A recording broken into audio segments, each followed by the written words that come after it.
political announcement brought to you by People for Rockefeller. You need education. Now, in the old days, both of my grandfathers were dropouts from school at the age of 14, and they didn't do too badly.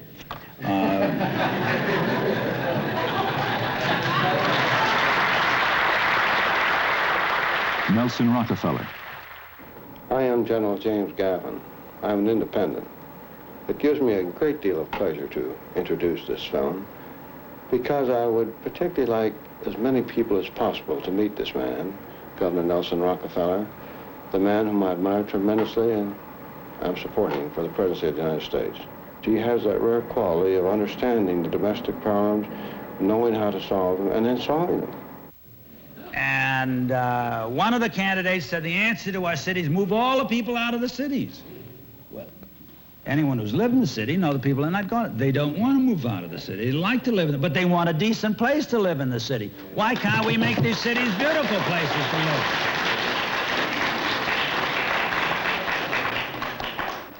I'll never forget, as I was graduating from college, my father had undertaken a project for, it was going to be a cultural center, but then the Depression came and it fell through, so he started the development of Rockefeller Center. And he had leased for 25 years 3 blocks from, I hate to mention it now, but Columbia University. And he started to build a great industrial and cultural, office space and cultural project there, complex. Everybody said he was crazy. They called it Rockefeller's Folly.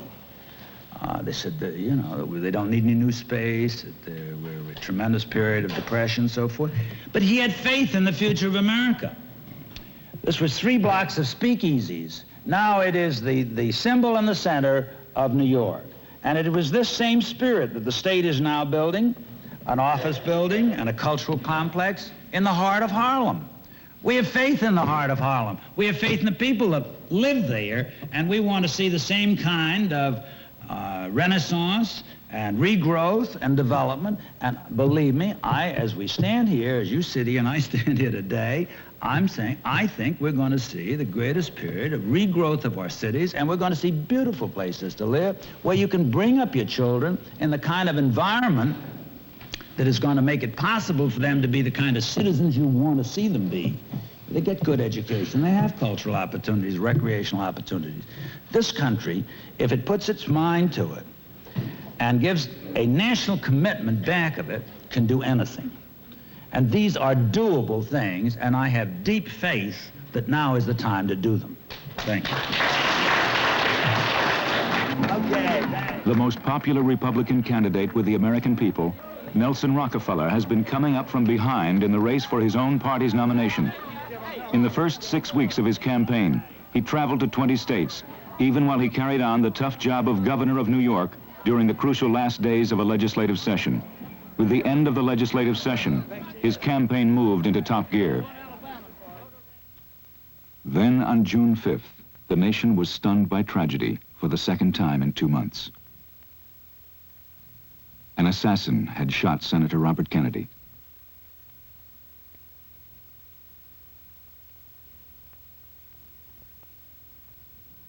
Governor Rockefeller suspended all political activities. He cared. And with his death, a strong hand has fallen from the torch of freedom, and it is up to those of us who remain to dedicate ourselves and to rededicate ourselves to achievement of the American goal and the American dream for the future of this great country. As far as my own campaign is concerned, I feel a tremendous personal commitment. And therefore, the National Press Club, Washington, D.C. to reach the American people. The American people who, in my opinion, are in a new mood.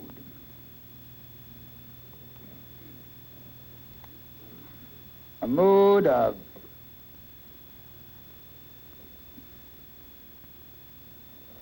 deep distress, sense of tragedy.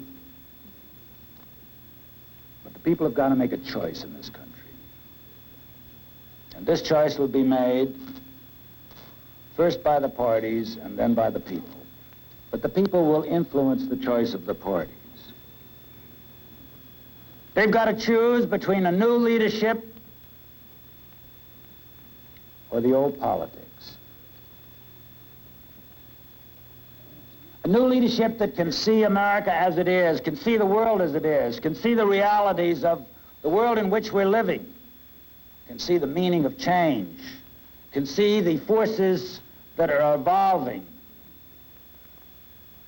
the forces that are emerging, and understand their significance and what their impact is going to be on tomorrow and the day after. And that understanding these forces and believing deeply in the basic goals of this country can shape these forces to serve our purposes and not allow them, as the old politics have, to overwhelm us in the form of crises. There's nothing that we can't deal with. There's no reason for us to lose faith in ourselves or in our institutions. We have the most flexible institutions of any nation in the history of civilized man. The federal system, federal, state, local government, the private institutions, the free enterprise system, all of the social institutions, each allowing for the imagination, the creativity, the ingenuity of free citizens to full play and full opportunity. And this country and the leadership of this country is going to determine which way we go. You ask me why I've come into public life in terms of seeking the nomination for the presidency of the United States again. This is the reason, ladies and gentlemen. I would like the opportunity to provide this country with that new leadership. I thank you.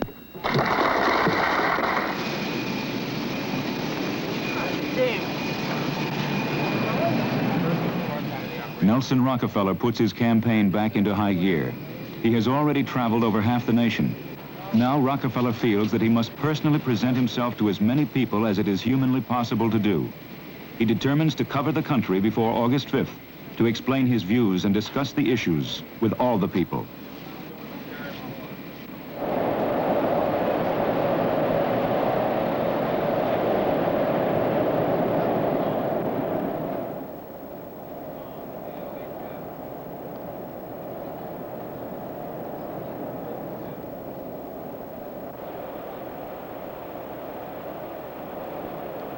An open convention means the voice of the people may name the nominee. That more Americans think Nelson Rockefeller would be a good president and has a better chance of winning than any other Republican candidate is shown by polls across the land and given voice to by concerned voters here in Iowa. I don't believe that I have ever seen a time when I felt that we were in more difficulties than we are at the present time.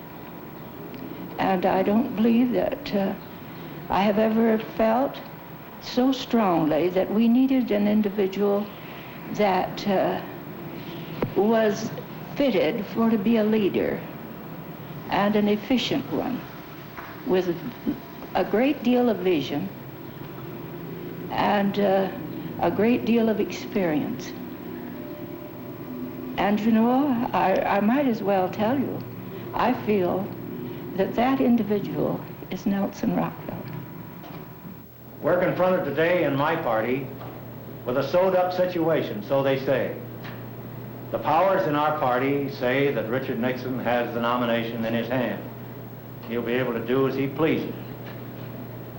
I don't believe that's true. The rank-and-file people, I don't think. The poll last month in our own Wallace's Farmer, published in Des Moines, Iowa, showed that farmers in Iowa preferred Rockefeller over Nixon. And I think that is true. I think being governor of New York is probably the second toughest job in the United States. So he certainly is more qualified than any man in either party that is running. And of course, I'm also a Republican and I'm a poor loser. And so I think that this myth of the Republican hierarchy owing Richard Nixon a political debt is a bunch of hooey. I think we better get out on the track with a winner and quit sweeping out the barn.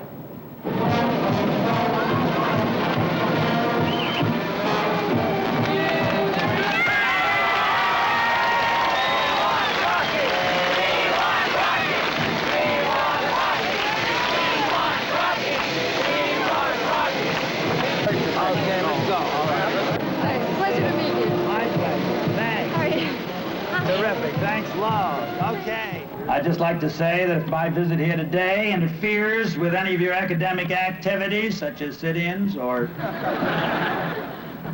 a demonstration or a protest march, I hope that you'll forgive me. Question is, am I for guaranteed annual income? And the answer is no. I don't think...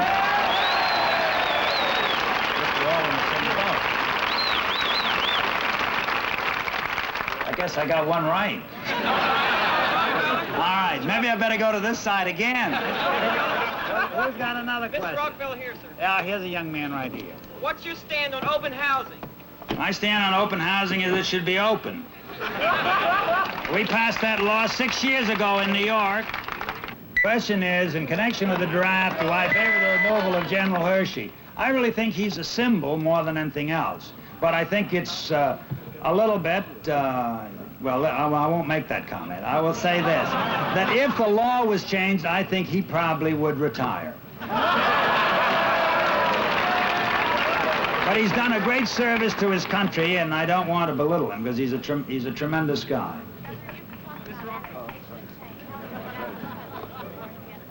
This young lady says, I've been talking about adaptation and change, and how would I adapt this country to the war in Vietnam? I'd do the opposite. I'd try and adapt the war in Vietnam to this country, which means settle the war.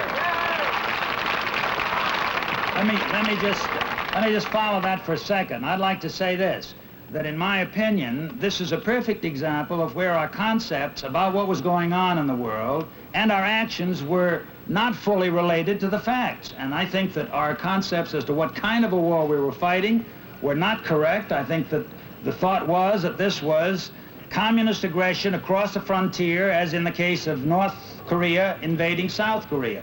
It wasn't that. It's not an invasion across frontiers. It's a war of liberation, which is a different style entirely. They're not trying to gain territory. They're trying to disrupt government. I think that it can only be settled through negotiations, and I respect the president for the action he took. I think he had a lot of courage. But during the negotiations, we have got to do a better job in three things. One, de-Americanizing the effort there so that we build the Vietnamese into their own capabilities to meet their own problems. Two, we've got to work with them on the protection of the civilian population so that they can develop a government. Third, they need to broaden the base of democratic representation of the present South Vietnamese government. Now, that is my feeling as to how this thing should be handled. The question is, talking about politics, that there are those who feel that Mr. Nixon has the nomination sewn up. And the question is, what am I doing about it? What Rockefeller is doing about it is emphasizing his distinctions as a candidate, an unbroken record of winning elections, 30 years' experience in federal and state government, and his own view of the issues.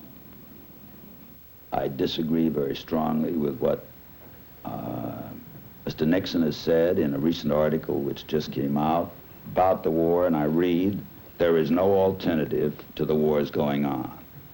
This just isn't true, and it just isn't an answer.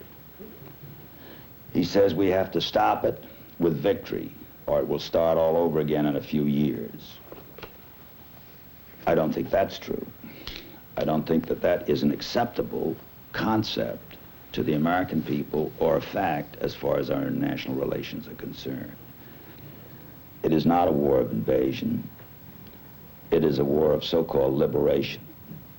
Yes, communist-inspired, but built on national unrest, centuries or generations, I should say, of colonial rule, desire on the part of the people for freedom, taken advantage of by communist forces.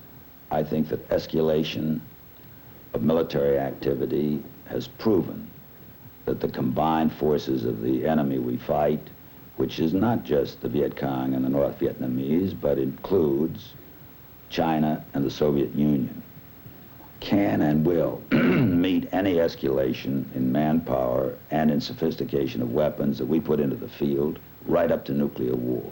And that therefore this cannot bring victory, and that it could bring disaster. Mr. Nixon got the nomination in 1960.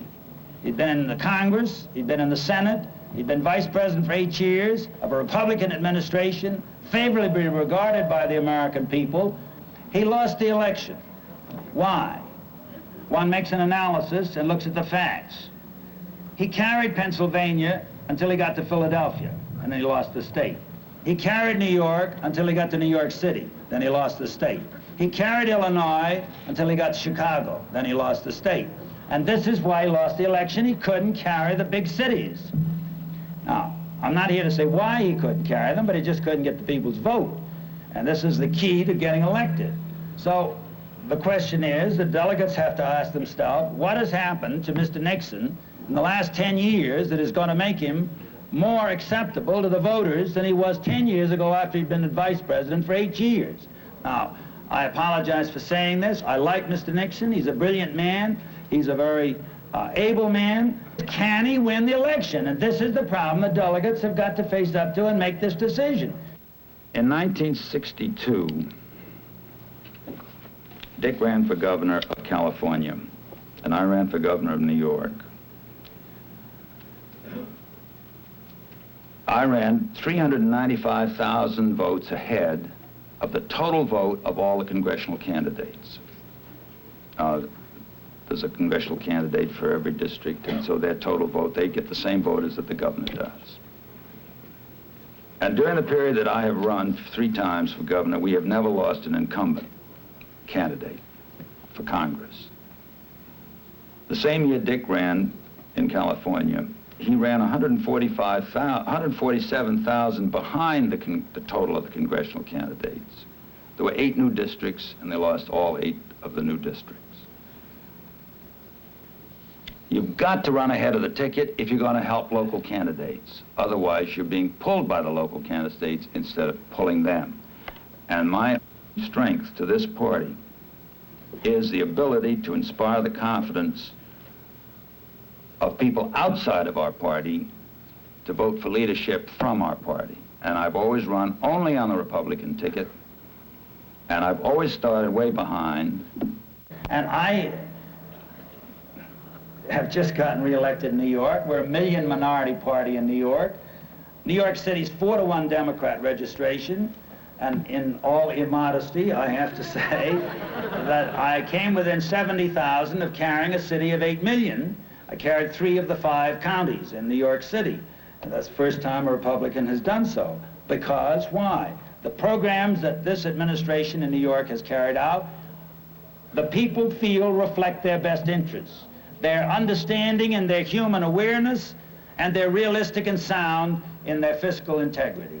And therefore we've been able to meet our problems, and we haven't depended on the federal government. I think this is a tough problem the delegates have got to face, and I don't think they're going to get frozen, and I don't think there's going to be a commitment before the convention. Governor Rockefeller is not the only governor who believes the Republican nomination is not and must not be locked up now. At hearings of the Republican Governor's Task Force, Governor Raymond Schaefer speaks out. Quoted in Arkansas as saying that Nixon has the presidency in the bag, or the nomination. No, that is not the truth. I did not. I stated in Arkansas very positively that Nixon did not have the nomination in the bag, that no one had it locked up, and that... Otherwise it's correct. Yeah. And that the situation was even more fluid than it was 2 months ago when I first made that statement. I do not think at this moment that the nomination will be locked up before we get to the convention. Recently, Governor Schaefer, head of the Pennsylvania delegation, pledged his all-out support for Nelson Rockefeller. Well, Governor, you have to get delegate strength to switch to you from Nixon in the coming months. How are you going to do that? Because the people support me, and the party wants to win, and the delegates, in my opinion, are going to go with a winner, and that's going to be me. You think you can get them to switch? Well, if they want to win, they're going to have to. I'm a Republican county official. People come to me all the time and they say, if you people would just nominate Rockefeller, I would vote for him in a minute. He's my man. The polls establish that the people are for Rockefeller. And if they want an opportunity to elect a man that will represent their philosophy, then they've got to come forward now. From the reaction I get in the neighborhood, I feel that the choice is Rockefeller. If you had to pick a training ground for a candidate, to make them governor of the state of New York would probably be one of the highest recommendations for them, because there you have more problems than any other city in the United States. It might be, you know, very feminine, very intuitive, but I think that he just has it, whatever it is. Support for Rockefeller extends from grassroots to public figures. Former chairman of the Republican National Committee, Senator Hugh Scott of Pennsylvania. His feelings for the dignity and the worth of human beings are unquestionably good and appealing. His record is that of a man who gets things done. He is now waging an aggressive campaign. He is the strongest man with the voters in either party. Therefore, I would hope that he would be president. 1964 Republican vice presidential nominee William Miller, a former chairman of the Republican National Committee. So that I think that Nelson Rockefeller is the man in our party who can be elected president of the United States as a Republican candidate because of the appeal he has to these various groups I've mentioned, and because he would run well in these large industrial swing states that are absolutely vital to the success of a Republican candidacy in this country. Rockefeller has an immeasurably stronger draw. There can be no doubt about that. I've always been a Republican, and all my family are staunch Republicans. And I don't think it's very many opportunities that people have in a lifetime to vote for a man of the caliber of Nelson Rockefeller. And I feel that Rockefeller is concerned and that he really would like to do something. And I feel that he would be, like I said before, the only man that could make Afro-Americans or black people feel that there is some hope and that something can be done. Because right now, as things stand, they really feel there is no hope at all. And they've sort of given up. And I know this for a fact. And I don't have too much hope left myself. And I feel like this election is very important. I think the communication between Governor Rockefeller and the black community is excellent. Senator Thurston Morton of Kentucky, a former chairman of the Republican National Committee. Second, I'm for Nelson Rockefeller because I think he is the man that can restore the unity to this country. We're so badly divided now. So much tragedy has taken place. There are all sorts of groupings in this country that are, there's an element of hatred developing in this country. I think Nelson Rockefeller can restore the spirit of America more than any other man in either political party. Businessman and former baseball star Jackie Robinson. And the fact that I've seen the many contributions that he's made to all of the people is indicative of the things that he could do for all Americans. I think he's one of the great Americans that I've ever had the pleasure of meeting, and I've met great numbers of them. So I'm prejudiced, I guess, in this area, but I think this is perhaps the greatest man that we have in the country today. Oh, I'm a Democrat. I worked very hard for Robert Kennedy. I was devoted to Robert Kennedy, and for the same reasons, I now want to work for Nelson Rockefeller. Mrs. Joan Braden, former chairman of People for Kennedy. And although I think it's very important what the candidates for president say and what they do, I also think it's important the people who listen. And I believe that the people of the United States listen to Robert Kennedy and will listen to Nelson Rockefeller because they will trust him and because they will have respect and belief that he will do what he says he will do. Presidential scholar and commentator and writer on the state of the nation, Walter Lippmann.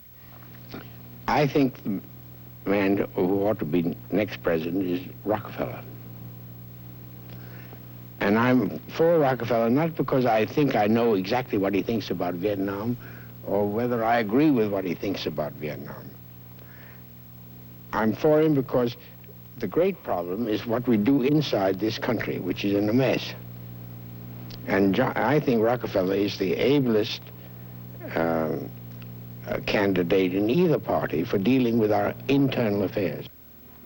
Nelson Rockefeller is presenting his views to all the people across the nation. And wherever he goes, people are instinctively drawn to him and want to help his cause.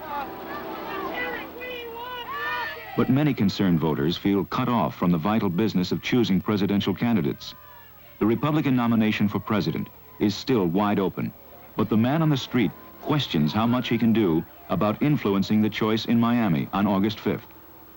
Mrs. Joan Braden, now co-chairman of People for Rockefeller. Honestly, I don't think they're wasting time. I think there's a great deal to be done. I think it's necessary that they let the delegates to the Republican convention know that this country, both Democrats and independents and Republicans, want Nelson Rockefeller for president. I think they can write to the delegates. I think they can write to their congressmen. I think they can write to senators. I think we now have a postcard campaign that's starting. I think they can send postcards to the National Committee for Rockefeller. I think there are a great many things they can do. The important thing is to show that they care. Write your delegates. Your local newspaper, television, radio stations will tell you the names of your delegates. Write your district delegate, write your delegates at large. Tell them how you think. You are public opinion. Tell your governor, tell your senators, congressmen. But above all, be heard, be involved, get into it. Politics is life. Politics is government. Politics can be good if you help make it good. Remember how our group started. A couple of weeks ago in the newspaper, somebody put a little bitty article in the paper. Anyone interested in Rockefeller's candidacy, call this number. We met 2 nights later at who's now the chairman's house, and then grew and grew, and then the culmination was last night. Was a tremendous reception, and it's easy. Every one of us was an amateur. But the people have got to make a choice in this country. And this choice will be made first by the parties and then by the people. But the people will influence the choice of the parties. They've got to choose between a new leadership or the old politics.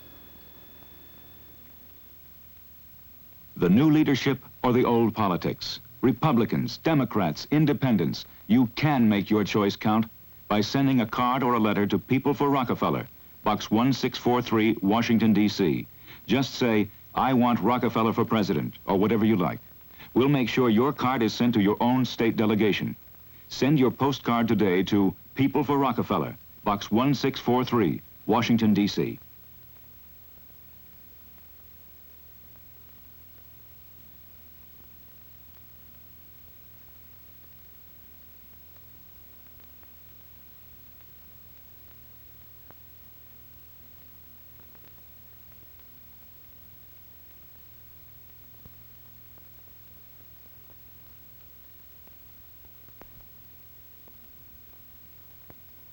The preceding was a political announcement paid